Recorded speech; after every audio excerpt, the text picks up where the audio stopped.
wabarakatuh. Salam sejahtera. We are from Group 5. Okay. Today, there are problem-based learning. So, our product development is high fiber beef meat burger enriched with antioxidants and natural herbs benefit. Okay, we are technical personnel in the R&D department. So we want to solve some problems. So I will start with the first question. Okay, the first question is finding the sources of antioxidant, natural oxidant. So I will invite my friends to proceed with this question. First of all, I would like to explain why we need antioxidant in our body. Because our body will produce the free radicals and the antioxidant to counteract their damaging effect. So free radical will be produced very rapidly, and once an antioxidant will neutralize a free radical, then the antioxidant will lose its neutralizing ability to neutralize the continuous free radical. Maybe you will wonder what is free radical. Hence, now I would like to explain that what is free radical.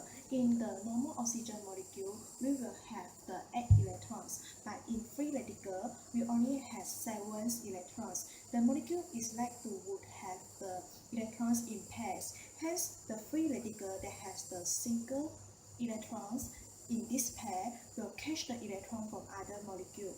By doing this action, the other molecule will become damaged, and then hence will bring the adverse effect to our human body health and also increase the rate of aging.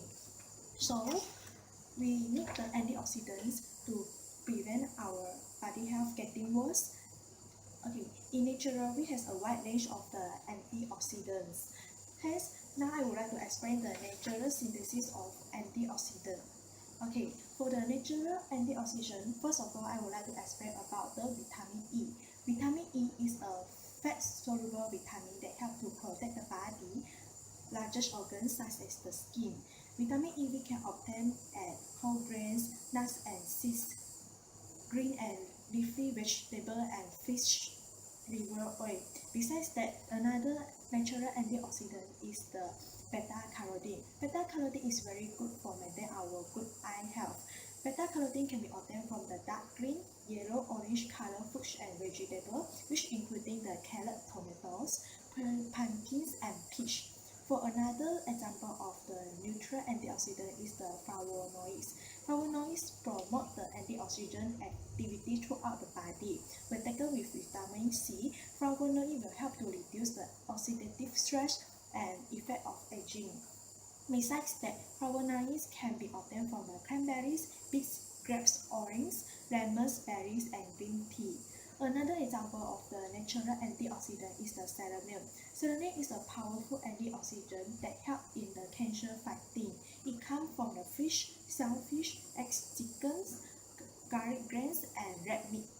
Okay, in our earth, besides having the natural antioxidant, we also have the synthetic antioxidant. Maybe you will wonder what is synthetic antioxidant. Actually, synthetic antioxidant is the chemically synthesized petroleum-based antioxidant which used primarily to retard the lipid oxidation in order to preserve and stabilize the refined oil and fats within a food products. Okay, for synthetic antioxidant, we have mainly 4 widely used in the food industry. The first one is the PG, which is propylglycerate. It's used widely in the chewing gum base, non-alcoholic beverage, margarine, and mixed nuts. And then for the second one is the BHA. BHA is the butylated hydroxyanisole. It's used in the bakery product, milk product, spices, cereals, dehydrated mashed potato. And then for the third synthesis antioxidant is the BHT. BHT is the butylated hydroxytoluene. It is used in the vegetable oils, snack foods, frozen seafoods, and the butter. And then for the fourth synthesis antioxidant is the TBHQ, which is the third butyhydroxyquinone. It's used in the pizza topping, dry meat, sausage, and poultry. And then in this question, project-based learning, we choose the natural antioxidant instead of the synthesis antioxidants. This is because natural antioxidant brings a lot of benefits, such as the multiple health benefits for humans, is more readily accepted by our body, can be used as a pigment such as the anthocyanins or flavonoids such as the spices. There are a variety of the plants that can be used for antioxidant is compared to the synthetic antioxidants. Natural antioxidant will bring the effect in our human tissue, while the synthetic antioxidant is not. Natural antioxidant will provide the nutritional quality to our human body, but synthesis antioxidant is not. Natural antioxidant recommend to consume raw, which will be a healthy eating habit, and natural antioxidants also help in developing smaller scale production. However, natural antioxidant is still in the research phase and involve higher production costs. But in this question, we use the natural antioxidant due to the above a variety of the advantages. Thanks. Then for the question 2 is finding the source of high fiber ingredient. So I will invite my friends to proceed with this question. Hi, this is question number 2. The question is what is the ingredients that has high source of fiber? Firstly, we have to know what is fiber, or it is called dietary fiber or roughage. Is the indigestible portion of food derived from plants. So it has two main components. First one is soluble fiber, which dissolve in water. The second one is insoluble fiber, which does not dissolve in water. So, does it important? Totally yes, because fiber is an essential nutrient required for proper digestion of foods, proper functioning of the digestive tract at large, and it also helps you feel full. So, as you can see on the side, it shows the sources of high fiber ingredients. First one is all bran, fiber 1, sorry. The third one is berries from fruits. Fourth is broccoli from vegetables, and the last one is shredded wheat. The famous one is the first one, all bran. What is bran? The current daily value DV for dietary fiber is 25 grams. Bran is the outer layer of grains such as oats, wheat, and rice. It also very rich in omegas, starch, protein, vitamins, and dietary minerals. There are 3 types of bran, which are oat bran, rice bran, and wheat bran. You have to know the deficiency of it can lead to constipation, hemorrhoids, elevated levels of cholesterol and sugar in blood. It also has benefits. It's got a lot of benefits. It can lower your cholesterol level, thus healthier hearts. Great intestinal health. It also helps in absorb nutrient and get rid of toxin in your body. It also got a lot of benefits for GI tract, which gastrointestinal tract. If you consume it daily, it can reduce cholesterol about 1.8%. You also have to know the side effect of excessive intake. If you take too much fiber daily, it can lead to bowel obstruction, diarrhea, dehydration, but you can follow these tips. Individuals who increase their intake of fiber should also increase their intake of water. If the higher the fiber intake, the higher the water you have to consume. That's all. Thank you. Okay, for question number 3. Question number 3. The production line storage received around 500 kg mixed beef meat from their regular supplier. How do you store it? Temperature-wise? Why do you choose that temperature? And how do you avoid spoilage during storage? So there are 4 methods that we found. So for the first one is the freezing. Freezing is actually the oldest and most widely used common preserving method. It is the change of physical states from water to ice.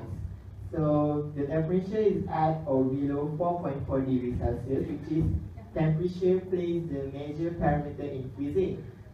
This is why to keep the frozen food or longer shelf lifetime. So freezing basically divided into 2 phases, which is initial nucleation, which serves the active site for the crystal growth, and the second phase is the subsequent crystal growth, which is the addition of water molecule into the formed nucleus. These 2 phases form the ice crystal, which is important in freezing. So in freezing, the freezing rate actually affects the quality of our food product. So in this freezing method, we choose rapid freezing, which will form smaller ice crystal. As water has smaller ice crystal, will make the water has more nucleus to serve, so which will give the better texture and preserve the freshness of the meat, as the moisture migration and the dribble loss will minimize. And this freezing method will inhibit and slow the bacterial growth, which make the product last longer. Okay, I will proceed with another 2 methods, which is chillings or coolings, and also super chillings or super cooling.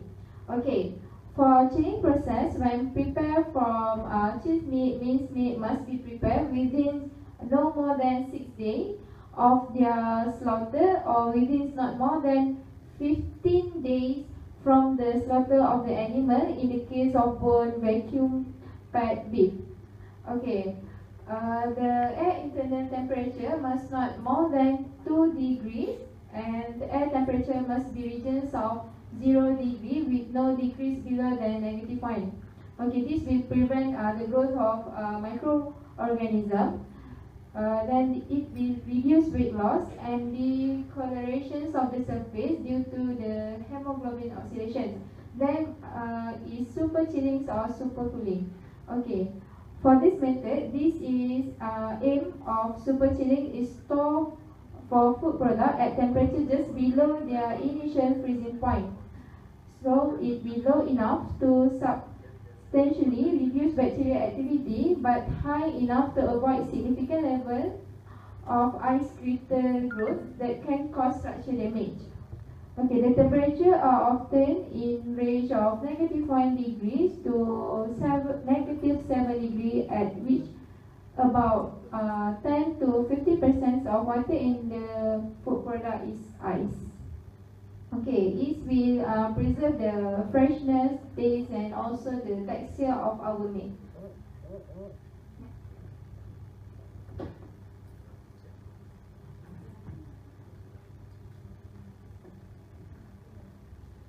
I will proceed with the advanced packaging of the meat.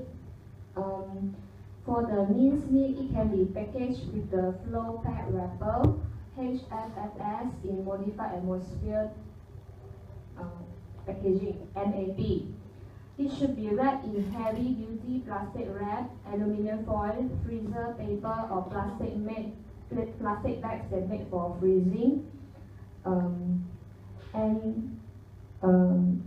Proper packaging may help to maintain the quality and to prevent the freezer burn.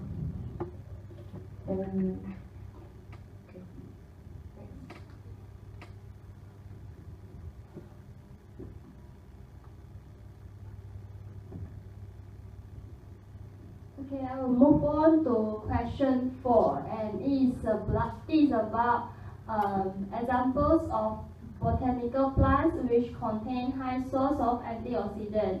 And I will explain briefly about how do you get those enriched source of antioxidant, the method, and do you want it in liquid or solid form, why, and the important processing parameter involved.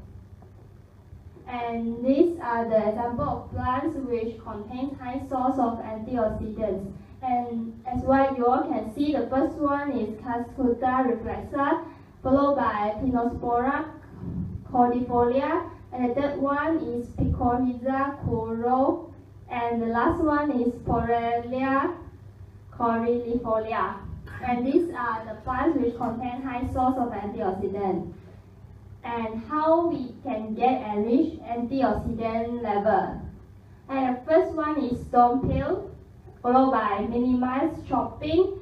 And this is because the cutting of the food into smaller pieces will make it contain a large surface area. And large surface area will increase the loss of antioxidant. And the third one, don't soak in water pre-cooking. And the fourth one, cook the food quickly at high heat rather than slowly in a lower heat. This is because cooking at a high heat can reduce the rate of antioxidant loss. And don't cook in copper pots, and this will reduce the amount of vitamin C. And frozen veggies are good source of antioxidant. Add potassium, metabyl sulfide, sodium bicarbonate, and magnesium oxide when frying can also enrich antioxidant level.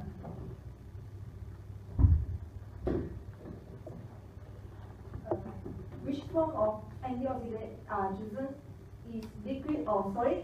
So the answer is solid, liquid. Why?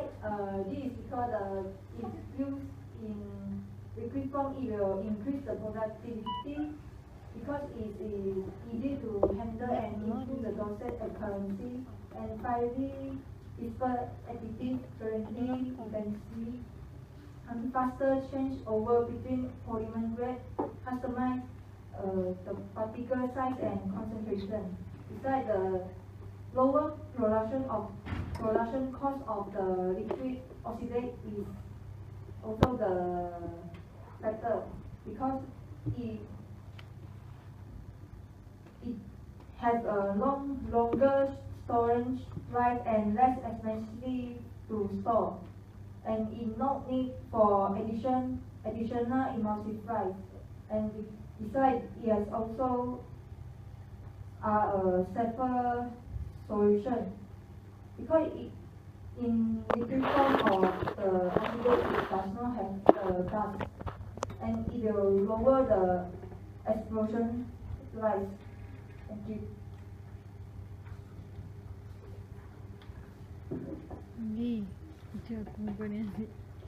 So, these are the important processing parameters. First, the important processing parameters will be the temperature. Oxidants are destroyed by very high heat, but it's matter of degree, literally. The temperature used for cooking is most household kitchens are enough to destroy particular heat-sensitive oxidants, such as glutamine. But the antioxidant in some foods actually become more potent with heat. For example, when tomatoes are cooked for 30 minutes at 190 degrees Fahrenheit, they lose almost 30% of their vitamin C, but 35% more lycopene become available. Next will be light intensity. Photooxidative damage is induced by the formation of different types of reactive species of oxygen, including single oxygen, superoxide radicals, and peroxide radicals. This affects the level of antioxidants in food. The last will be cooking method or time. Cooking methods are also important in regards to antioxidant destruction. Microwave oven and ovens typically produce the least antioxidant destruction in vegetables, whereas frying, pressure cooking, and boiling often lead to more destruction, although it depends somehow on the vegetables. For example, artichokes retain all their antioxidant capacity in all cooking methods, whereas cauliflower and zucchini are much more sensitive to boiling and microwaving. Celery actually increased its antioxidant capacity in all the cooking methods studied, except boiling.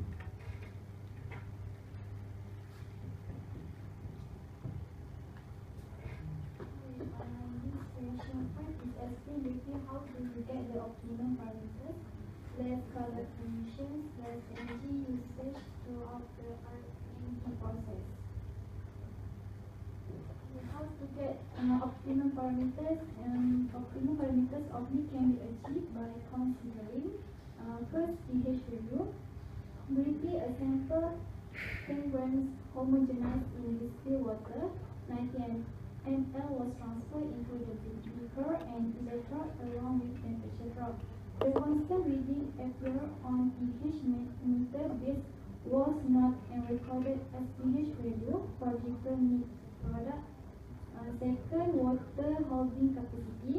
Approximately 8 gram meat sample was placed in a centrifuge tube together with a 0.6 molarity NaCl solution.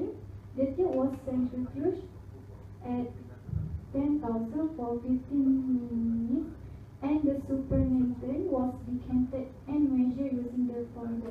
This is a formula for measure water holding capacity. Okay, third, moisture content. The fresh meat sample was transferred in a pre-weighed flat bottom aluminum dish, which was transferred to a hot air oven for 3 until 4 hours. Rice sample was then placed in desiccator heavy silicon gel as desiccant. After 1 hour, the dish was weighed. Moisture content was calculated by applying the formula. This is how to calculate the moisture content. Okay. Next, optical parameter of antioxidant can achieve by considering first the total antioxidant power. The total antioxidant power actually quantifies the combined action of all antioxidants present in the sample. The result potential for this reaction is ideal for the accurate determination of the combined antioxidant activity in a specimen that results from all of constituents, including vitamins, protein, glutathione, uric acid.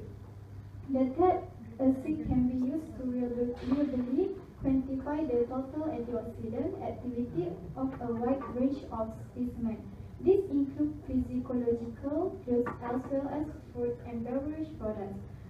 Next, the total radical trapping antioxidant parameter.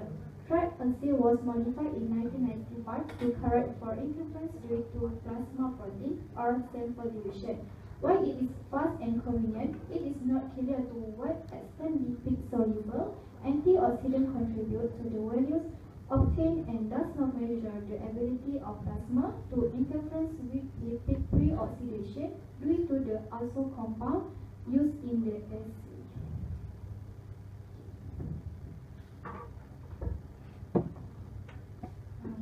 So I'll explain about the less carbon emission throughout the R&D process.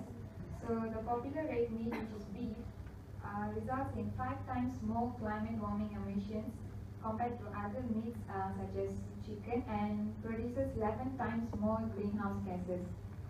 So different approaches are considered to reduce the carbon dioxide emissions. So the first one is use of new energy efficient technologies, and the second one is carbon dioxide capture technologies. So the example is CCS, which is carbon capture and storage. It's a process of capturing waste carbon dioxide from large point sources, transporting it to a storage site, and depositing it where it will not enter the atmosphere. For example, underground geological formation. The aim is to prevent release of large quantities of carbon dioxide into the atmosphere and mitigating the contribution of fossil fuel emission to global warming. The next is CCR, which is carbon capture and reuse. It's a collection of carbon dioxide from a high output source point or the environment and reuse of the carbon that is captured in the process. And finally, is carbon capture and utilization, which is CCU. It includes waste carbon dioxide as a chemical feedstock for the synthesis of other chemicals. However, the technology is in the research and development phase is not yet commercialized on a large scale. Therefore, significant R&D efforts are focused on the reduction of operating costs and energy penalty. Next is less energy usage throughout the R&D process. So the first one is by designing and building for energy efficiency.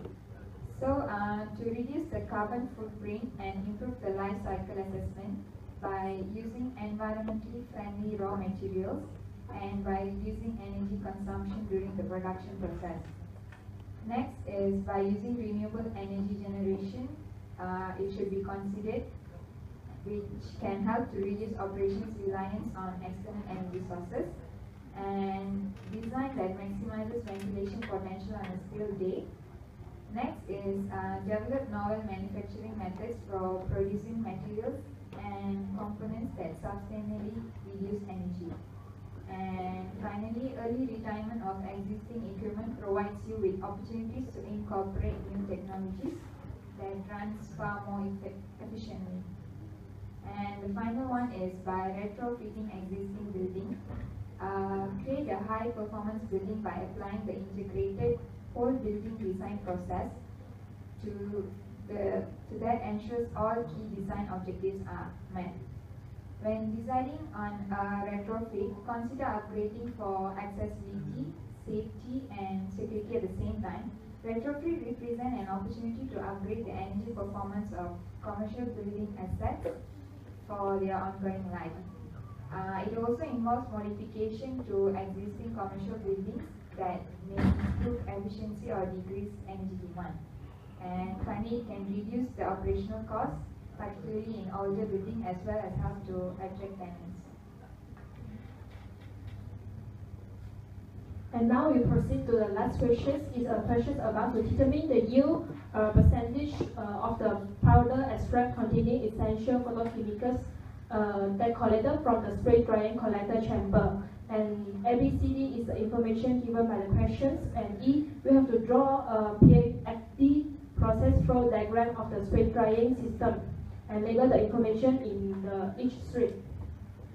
For the calculation part, specific gravity is defined as the ratio of the density of the substances to the density of a standard, usually which is water for a gas, for a liquid or solid, and air for a gas.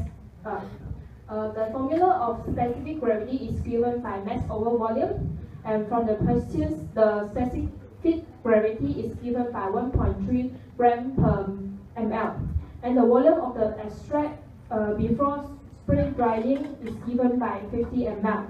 After the calculation, the mass of the extract that we get is equal to 65 grams.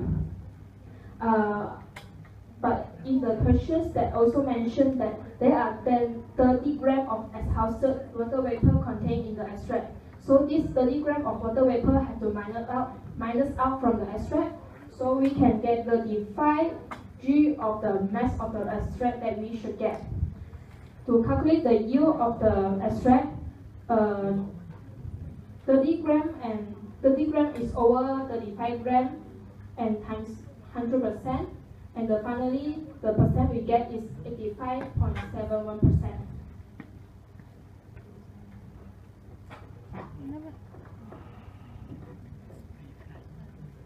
Yeah. The diagram shows a spray dryer. How does a spray drying process occurs. First, the liquid containing phytochemical needed to be dried is placed in the feed tank. A nozzle or rotary atomizer is the component that will turn the liquid feedstock into small liquid droplets. It is sprayed in the form of mist. This process occurs where the moisture component in the liquid will be removed. The solution, sometimes called as emulsion, is sprayed through a nozzle into a chamber that simultaneously has hot air being blown into it. As droplets of the solutions are released through the nozzle and came into contact with hot air, the moisture content of each droplet is removed. Drying of the powder is commonly accomplished using air that has been heated with natural gas. Final moisture of the powder is controlled by fine-tuning the temperature of hot air. The liquid is turned into powder form. The drying chamber and cyclone separator is to ensure there is good circulation of air to facilitate heat and mass transfer. This also ensures the dry particles are separated by centrifugal actions. The fan helps to induce the required air or gas through the spray drying system.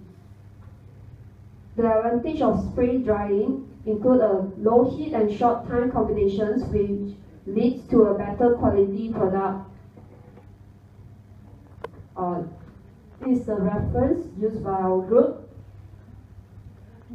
Thank you, that's all from us.